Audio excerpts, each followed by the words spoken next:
Good morning, everyone. Thanks for making it on this week's podcast, Titans of Technology, hosted by Coeus Consulting, based here in Phoenix, Arizona. Thank you all for making time on your beautiful Friday morning. We have a very, very special guest panel today that will be discussing compliance, readiness, chaos, and mayhem, and everything in between. Robbie Sheehan, good morning, Robbie. How are you today? I'm very good. Thank you. Well, thank you for joining this morning. And Justin Cho from Kaseya, thank you for joining this morning. Thank you for the opportunity. Absolutely. And Gabriel from Kaseya, thank you, sir, very much for joining this morning as well. Happy to be here. Thank you for having us. Excellent. So kind of what we're going to be kicking off today, as mentioned in the prelim, is really talking about compliance readiness and all the chaos and mayhem that goes along with compliance readiness, because as most of us know, compliance is everywhere. There's not a single industry here in the United States or overseas that does not have some form of compliance mandate. Now, what's interesting is people kind of look at compliance in very different ways. Some will look at it as a check the box.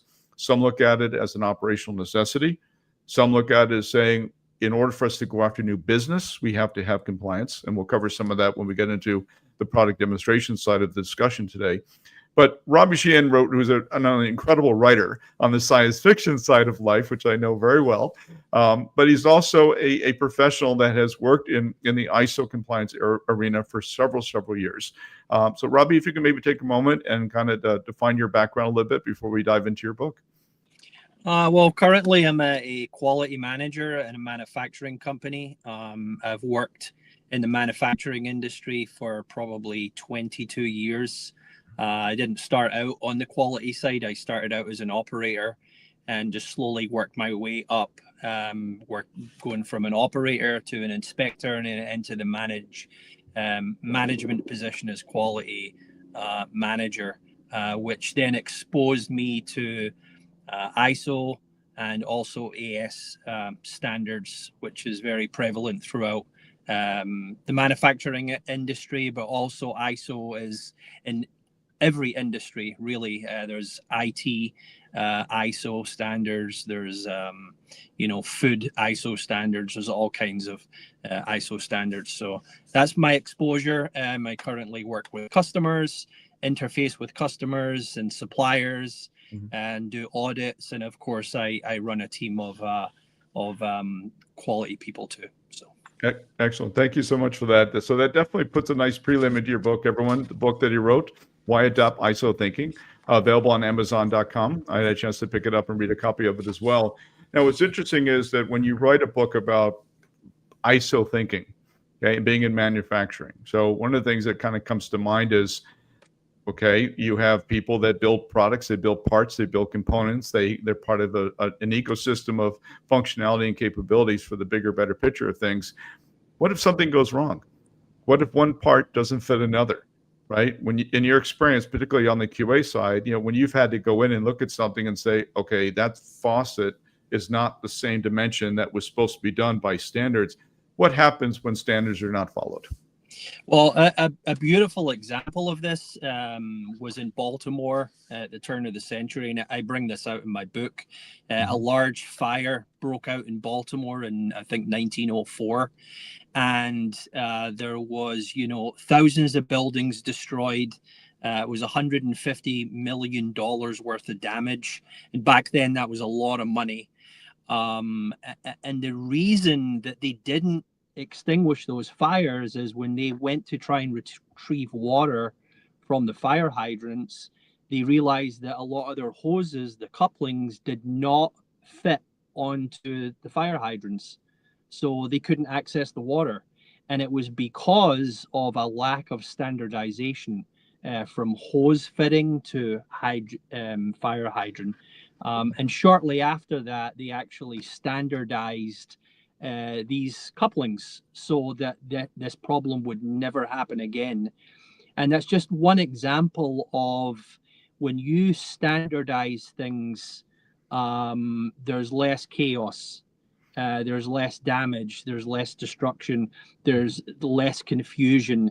Everybody basically is on the same page. And when you work with companies throughout the world, if they're kind of on the same page, it eliminates a lot of confusion. Even there's an ISO standard for measuring products. So even if a country in Germany, you can be sure if they're following that standard, they're measuring the part the same way that we're measuring it here in the US. And that just eliminates a lot of chaos and confusion. And it's also kind of like an unspoken communication. If you know that they're measuring something based on an ISO standard, then you don't have to go back and forth and explain something. It's almost like you have that kind of textbook you like of measuring something the same way. So standardization is very, very important. Well, it's interesting you mentioned that. So, a lot of people may or may not be familiar with this, but I lived in California 41 years, and I remember when the Sanofi power plant, which is in San Clemente, was a nuclear power. It had 2 towers. It had 2 reactors to it at one point. And then the decision was to shut it off, turn it out. It took them 7 years to finally shut off these reactors. Well, when they shut off one of the reactors, somebody came up with a really interesting idea saying, well, why don't we put a steam turbine in one of those areas in order for us to continue to use the facility.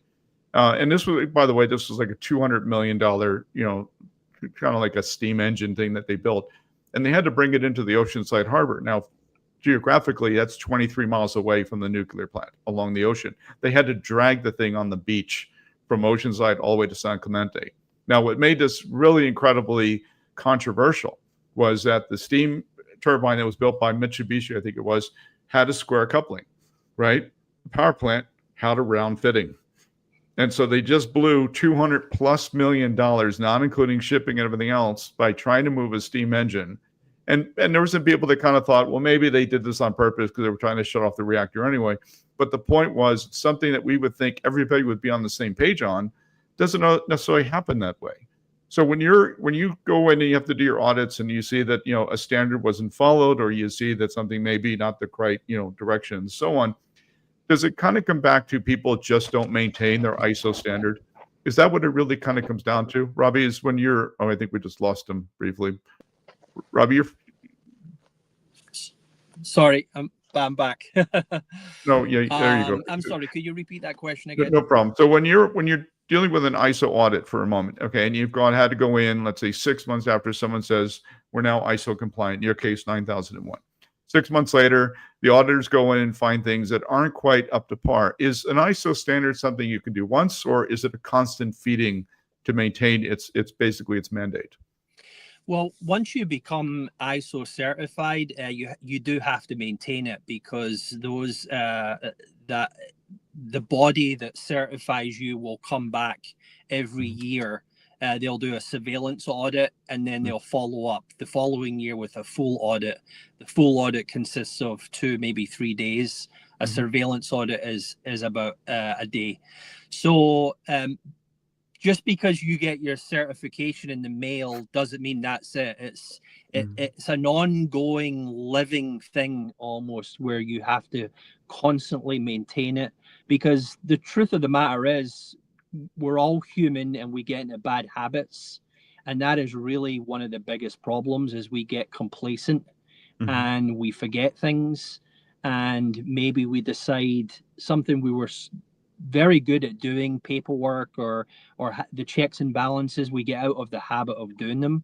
And sometimes an auditor can come in, an ISO auditor can come in, and they'll actually see that your quality, you no longer meet the standard because you've let all these things go. So it's so important to maintain it.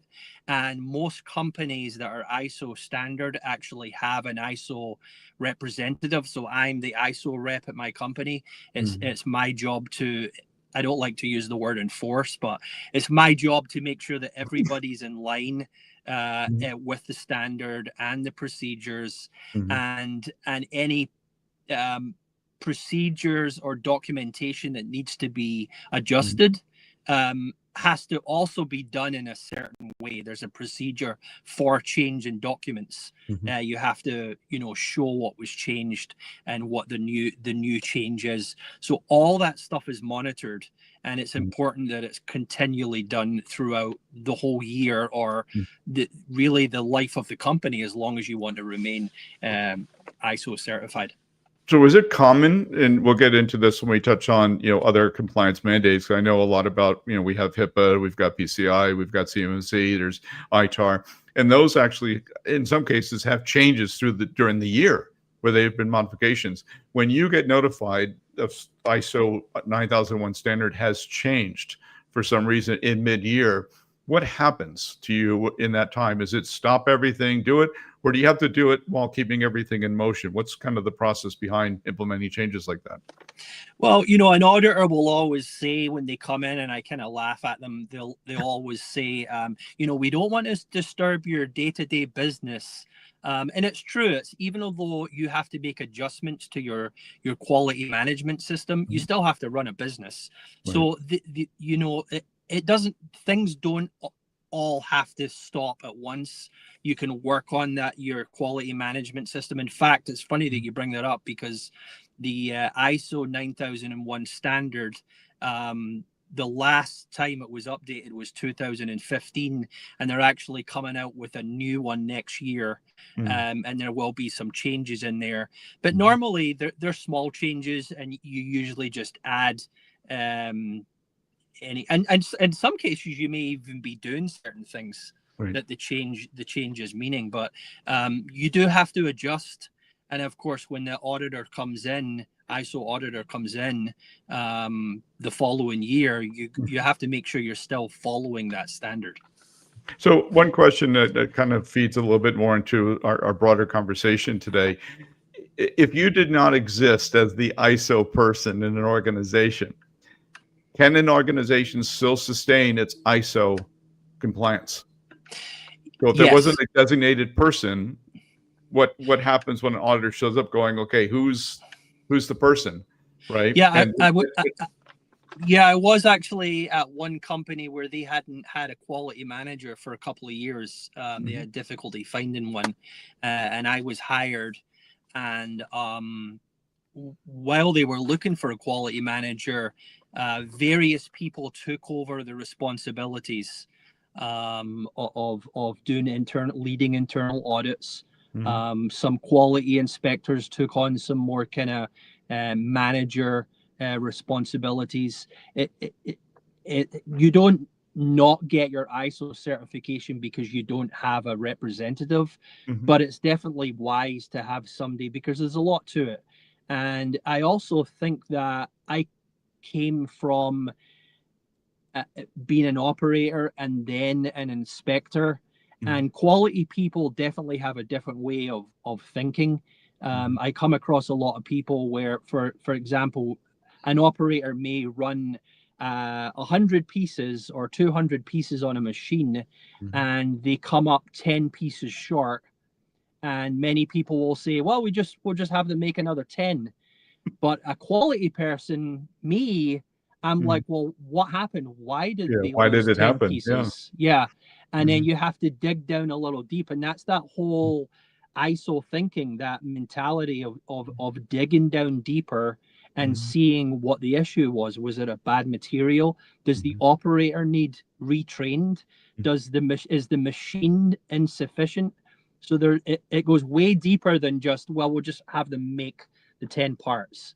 Right. So it is very important to make sure whoever you have in charge of kind of monitoring the ISO paperwork, that they have that mentality. It has to be a deep understanding, and they're almost like detectives. They want to dig down deep rather than it just be a surface thing. Almost like, well, we'll put a Band-Aid on it mentality, as opposed to, well, let's find out what the illness was, or what the disease was, what caused it. So that's very important. Interesting. No, I appreciate what you're saying, because one of the things that we see on the cybersecurity side, particularly, is the lack of framework, the lack of a template system to say, okay, and to your point, especially when in our market, we do a lot with small businesses here in Arizona, and a lot of them don't have a designated cybersecurity compliance person. It's a committee. It's the owner, it's the finance guy, it's the IT person. It's sort of a hodgepodge of people. So one of the things we found is that because there's such a changing, evolving of players, then unless there's a ability to have a template or standard or process, that you could easily fall out of maintenance or compliance mandates very, very quickly as well. We have businesses that we support that if they lose their compliance, that they can't go after new business, right? Mm-hmm. So it's fascinating how you, from your perspective on the ISO side, it was very fascinating. Thank you for providing the insight to that as well.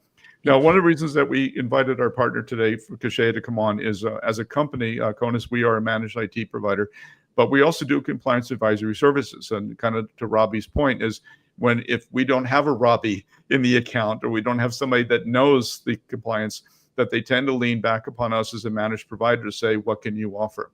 Well, we can offer people, we can offer resources, we can do monitoring, we can do all these things that we typically do all day long.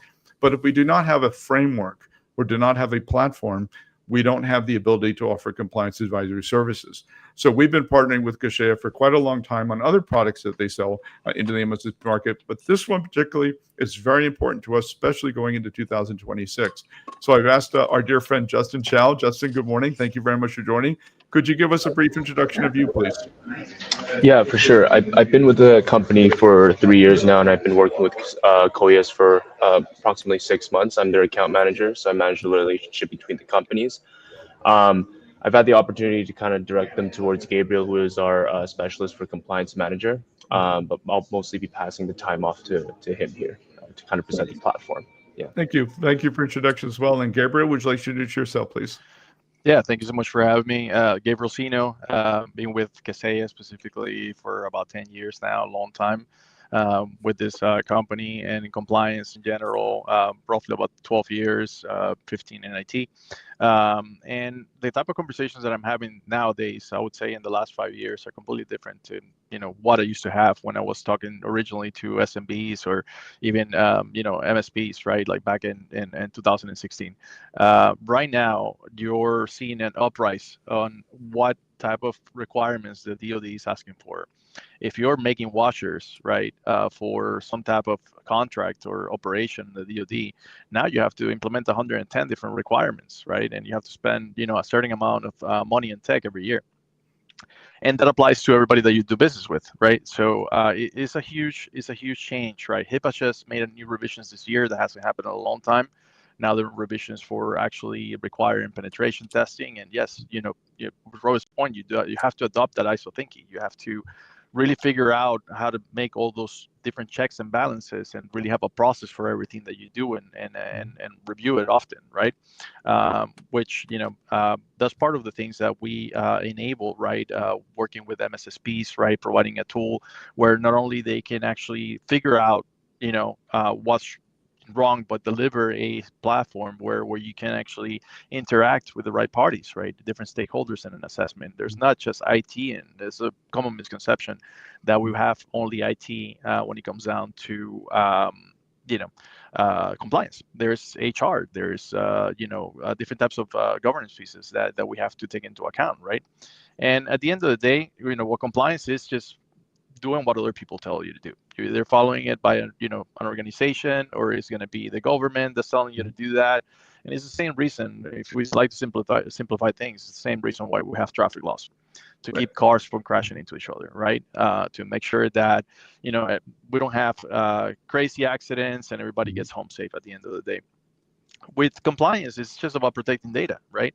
It's about that end user that likes to download medical records to their machine, and there's like, it's going to be fine.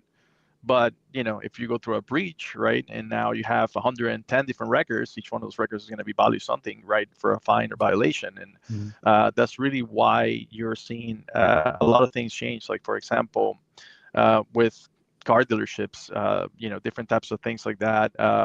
We have CPA firms, right? In 2023, the Federal Trade Commission Safeguard Rule 314 came into effect. And that is really, requiring everybody to just do the bare minimum to protect financial data and personally defined information. So with the launch spiel, right, Kaseya's built the tool. Let me see if I can actually share here. Mm-hmm. So one comment, Gabriel, as you're mentioning compliance and some of the mandates as well as while you're getting the demo screen up, one of the things that's really kind of fascinating to me in all this conversation is connection between compliance maintenance, compliance mandates, and cybersecurity insurance. So we had a cybersecurity event about a month ago, and one of the things that really came out of that, we had actually an insurance provider on, and he came right out and says, if you do not maintain your compliance mandates, if you do not do this, do not come barking for money, because we will deny your claim. So the connection between compliance management, compliance maintenance, kind of Robbie's point, it's got to be fed. You got to keep it up and keep it up. When you do have something that happens and the insurance people get involved, the first thing they go back to saying, did you follow standards? Did you follow process? And you can't say, well, that changed and we didn't have the time to do it. It doesn't work that way anymore. So one of the things I was really impressed upon when our leadership team, Linus and Ash, looked at compliance manager and said, hey, we're going to make this part of our portfolio, was the ability to help people stay up on changes as well. So if you have some moments, please go ahead and start with your demo, but I'm very excited to see how this platform is definitely going to help not only MSSPs like ourselves, but how this helps us downstream to help our clients as well. Yeah, absolutely, John, and that's exactly right. With cyber insurance, if you're paying that monthly fee and you're not really following your due diligence as far as actually doing everything that you're supposed to, there's no point in having it, right? So that's one of the big components here. So the compliance GRC tool that we're going to review today, right, is going to be a vehicle like John said, just not for the MSSP that's providing the consulting services and the expert guidance and making sure that all your text is up to speed, but it's also so much more of a tool for the for the company itself, right, that is performing this assessment internally. So you will have your own organization within the company, right, and then there's a lot of different things that compliance manager could do, right? So there's going to be a variety of standards that are supported within it. And the first thing to do if we're performing an assessment, right, is identifying what is the applicable standard, right? There is anything from implementing, let's say you're not regulated, because a lot of companies will say, hey, well, I'm not a healthcare facility. I'm not, working with the DoD. I don't have any type of specific information. Well, you probably do want to prevent a breach, right? Or you might have a cyber insurance policy. So it's really best practice to follow something like a standard on cybersecurity, something like the Center for Internet Security or the National Institute of Standards, NIST. And that is going to give you the blueprint. If we look at this as building a house, right? Think about the architect has already built all the, places where the safe, columns are going to be in the house and where the pipes are going to go and everything else. And, the windows that are going to keep everything secure. So, following a standard like that is going to, enable you to keep, the most possible, secure approach to your cybersecurity. And it really covers pretty much all the major components on the industry, right? Anything from frameworks like CIS and NIST, HIPAA, the Federal Trade Commission Safeguard, our very, newest version of CMMC. So if you're in the DoD, they just made changes. Yes, again, they made changes again. And that is, they changed the force clause now. So there's different requirements around it, or they kind of condensed it. There's an updated version of CMMC level 2 as well. And for cyber insurance, you can even create your own standards. So let's say you want to replicate exactly the same questionnaire that your provider, Chubb or AIG or whoever you're working with, right?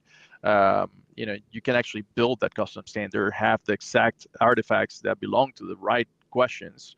And if there's ever an event, right, where you need to file a claim, you can quickly go back and say, hey, we're doing MFA. Here's our, our list of the different, components that we have, or, here's our backup testing, right, and how often we do it. And this is a piece of evidence that we did it, very recently. So by selecting one or multiple standards, because that's another thing too, there could be multiple standards. If you're a healthcare facility that also takes credit cards, maybe you're subject to PCI. So sometimes it's not just one, like a single standard that you have to worry about, but it might be multiple. The tool will actually outline all the different requirements that the standard is actually asking for. And then it'll build a list of the different controls that are going to aid you in the process of meeting those requirements. Another big pain point for most companies are going to be, how do I manage my policies, right? So there's going to be a policy management system in a comprehensive way where you can actually have references, you can further develop your own policies, you can work with your managed service provider to understand what the technical side of things, or if there's an HR policy or an acceptable use or whatever it is that you need to build, is going to map those items exactly to the controls that they belong. And at the end of the process, you'll have a catalog that will have all the policies in a single document, right? So that'll provide you with a list of the controls for the standard, and then each one of them will have its own policy with references to the control. This is a lot of paperwork, right? A lot of things that are kind of not exciting at first, right? So a lot of reading policies and procedures. But the most important thing when we begin an assessment, right, is going to be identifying what's wrong. So if you go to the doctor to take your blood to figure out, hey, listen, maybe you got a little bit less red meat, or whatever the things might be. That's what we're doing with compliance. We're plugging an agent to every one of your servers and workstations, and we're identifying what are the current configurations that your device should have according to the industry that you're on and to the recommended benchmark value. And we're going to measure that every hour, right? Because things change, right? There's things, new machines added to the environment. We're also want to make sure that if anything fluctuates out of the norm, that we're able to find out what it should be. So with Compliance Monitor and through those agents, every hour you get a clear picture of your compliance score.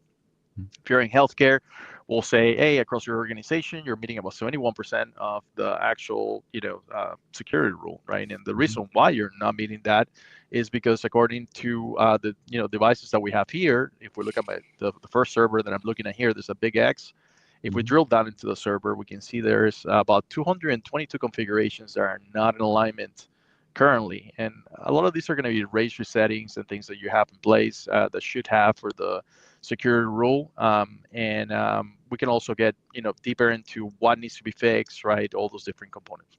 So one of the reasons I really like this to give you some context is when we have to deal with security breaches, and we have to help our clients, because we're on the managed IT side, help our clients with all the artifacts necessary for them to have that conversation, either with outside counsel, legal holds, or most importantly, the cyber insurance company to say, okay, where did this happen? You can come right here and find it. It was this server. It wasn't patched. It had a minor vulnerability, right? But again, this may have been where the actual attacker came in, or the hacker came into that as well. I really like how this is really showing it in real time, because this is really a great way for organizations to know how many resources they're going to need to maintain their compliance status. Like Robbie, example, you go on vacation, is there people behind you that will support you when when you go back home to Scotland, as an example, right?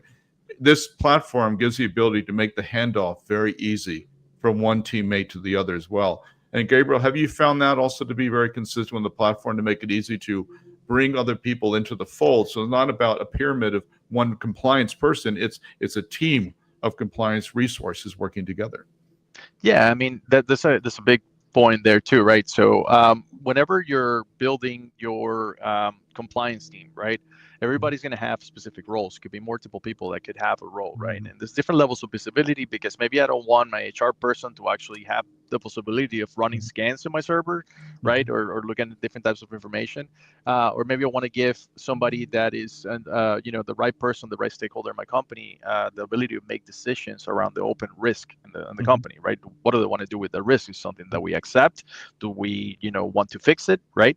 So we can create roles, and those roles can be several people, right? So like you said, if there's somebody that is not there at the present time, we can also get that person in place.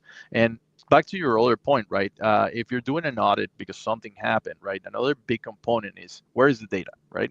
So part of doing a risk assessment is going to include the ability of actually looking for things like medical records. Where are your medical records stored? Are those records encrypted? Is your computer being backed up? Or maybe you're subject to PCI DSS, right? And are there credit cards there on secure locations? And if they're in secure locations, who from your employee side is accessing those items, right? So that's part of the checks and balances that we do, right? To make sure that the data is properly protected, or if you're working with financial institutions, right? And you're working that type of data, let's say you're a CPA firm and you have that type of information, we want to make sure that they're protected. So proactively, There's going to be things that are going to be scanned. Inventories are produced, right? There's going to be the ability of like working in different types of scenarios where we're working on places like Entra, right, like Microsoft Azure, right? There's going to be companies that are fully on-prem. They have Active Directory on-premise, so it's a different process for that. Or companies that have multiple locations throughout a different geological area, right? So like we might have like multiple offices, right, and we have to scan across them, and this allows you to actually get a proper visibility into those components, right? And I think So, that's one point I want to make on that, and I want to ask Robbie a question as well. So, Robbie, would you involve another third party to be part of your ISO maintenance? In other words, do you have other manufacturers or suppliers that are in the conversation when you're having an ISO, or is it primarily just an internal only audit control that you maintain today? I've seen it both ways. I've seen it done completely internally in the company. I was at a company where we had a third-party quality support group. That was the name of them, and they would actually come in and do our internal audits for us and find all those holes that needed repaired or patched up before an audit. And just to go to Gabriel's point about this platform that he's shown here, ISO 9001 has changed to more of a risk-based thinking, where you actually need to be proactive rather than reactive. And I think having this platform with all the data and the locations and what servers were what, and you're gathering all that information, again, it's a living thing, and you're going through, and then all of a sudden, if there's a breach, you have all that information. You've been proactive. You've asked yourself what risk can happen. It's the same when we make a product. Maybe we have to make a new product, and we decide what issues are we going to face, and how do we mitigate them or eliminate them or lessen them in some way. So being proactive is definitely more advantageous, and like this platform here, you have all that information there to handle any issues that come up, and that's definitely the way to move forward. Wonderful. Now, Gabriel, what I really like what you were showing on, especially the roles, that have you found in your experience with this platform that there is third-party people that are gained access to this platform at a customer level? Like, for example, we're managing a car dealership, but they may have a third-party assessment team come in that needs to have visibility. Is it common to have third-party remote access as well into this? Yeah. So sometimes, right, depending on the scope of the organization where they're dealing with, sometimes it might be like third-party consulting teams. That might be like internal. That might be like somebody that is global that needs to see everything else. So there's different types of companies, different types of stakeholder makeups, right? And really, when you're working through that process, right, you will be able to see who's working on each one of the categories, right? So if I'm working through a control assessment, right, and I have my control here, and I can build all the users, and I can actually assign the users the different controls, right? So the idea is that you're going to have your response criteria, right? If you want to provide a response for the implementation status of the control, and then that user will be responsible for uploading their own comments. Maybe they have to upload a document or a screenshot or something that they're responsible with, and we can quickly see who's assigned to each one of the different controls, right? And have they uploaded their information? Have they made any comments that we need to be aware of? So it's not just we're going to do an assessment, we got a risk score, and then we're good to go. This is going to be an ecosystem where all things compliance will be managed and interactive, right? So that's one big process there. And kind of making reference back to things like CMMC, right? Part of the management of the risk and everything else that we do is going to be reflected in the plan of actions and milestones. So, we did our data discovery, we actually perform our risk assessment. Now we finalize our controls and requirements, and we have status of implementation for each one of them. Then at this point, we're going to have a risk definition, right? So there's a risk priority and impact, the likelihood. We are going to be able to look at all the different gaps that we have from a technical side, controls, data security, right? And then we start making decisions, right, as a company, right? What do we want to do with this risk, right? Is it something that we're accepting? Is it something that we're mitigating? When do we think that we're going to complete it by, right? We're providing best effort in HIPAA, or maybe we have already submitted our information to the SPRS website for CMMC. And then who owns the risk, right? Who's responsible for that risk? Yes. Which all translates into a risk management heat map that kind of lays down the things from like low severity to high severity, which allows you to really get a quick picture on that open risk in the company. Because at the end of the day, that's what we're doing in compliance, is we're managing risk, right? Same thing with cybersecurity. Some the risk might be technical related, some might be people related, some might be what happens if this person is married a second time, right? Like there's a lot of variables. So that's kind of the compliance thinking that we're adopting nowadays. And ultimately, you have to have your evidence, right? So all the reports are going to be kept, and you can keep different archives, so you can always go back to a point in time, and then from there pick up any type of evidence, artifacts that you might have uploaded previously. And another thing is important is really letting your employees know that they should do certain things, right? So how do we do that?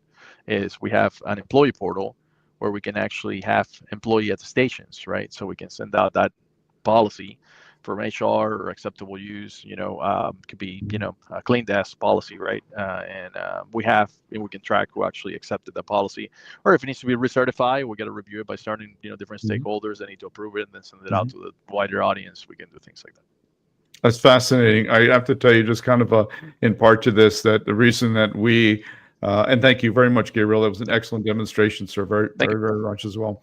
So one of the reasons that obviously we wanted to put this event together today with the team is really emphasizing that, compliance mandates are not we'll get to it. It has to happen. It's an everyday event, and providing the maintenance, you need a platform, right? And that's why we partner with the Kaseya team. But ultimately what we do on the managed services side with Coeus is that we provide the resources to help you maintain your compliance. So we're the ones that can monitor a lot of these servers and controls. We can help you leverage this platform. This is the platform of preference that we use for all of our clients that want us to provide compliance advisory services. As you can see, the depth of capabilities, including the ability to manage policies, notifications, and most important of all, when our customers are called in to say, explain yourselves, we can help them with the necessary artifacts to say, hey, here's where you were. Here's where your risk factor was last Thursday. Right now, you've done some updates, you've done some patches and remediations over the weekend. Let's recalculate and look, your security posture and your risk posture has gotten much better. But most important of all, your compliance posture has gotten better. So when we have that conversation with small to medium businesses, which is really pretty much our genre that we focus on, this is a great capability for business owners to say, okay, so you're telling me that I don't need to hire anybody, but I can have this as an extension to my current managed IT offering. And the answer is absolutely yes. So our positioning has been, this is going to be an add-on to Coeus's managed IT offering by now offering compliance advisory services that are going to be powered by the Kaseya platform as well. So I want to thank you guys for making time today. This has absolutely been an absolute wonderful conversation. Robbie, I wish you the very best in your writing and very best in the publishing of your book. Again, that book is available on Amazon.com for those who want to pick up a copy as well. So thank you, Rob, for making the time today. Thank you for having me. Absolutely. And Justin and Gabriel from Kaseya team, thank you for being an excellent partner of Coeus. We look forward to having many opportunity engagements for Compliance Manager, and knowing it's going to be a very big part of our 2026 business going forward as well. So thank you both for making the time today. Thank you, guys. Thanks for having us. And everyone, thank you for making it on this week's podcast, Titans of Technology. Compliance readiness, ready or not, mayhem and chaos. Thank you again for making on this week's podcast. Look forward to having you on a future podcast as well. And everyone have a safe and wonderful weekend as well. Take care.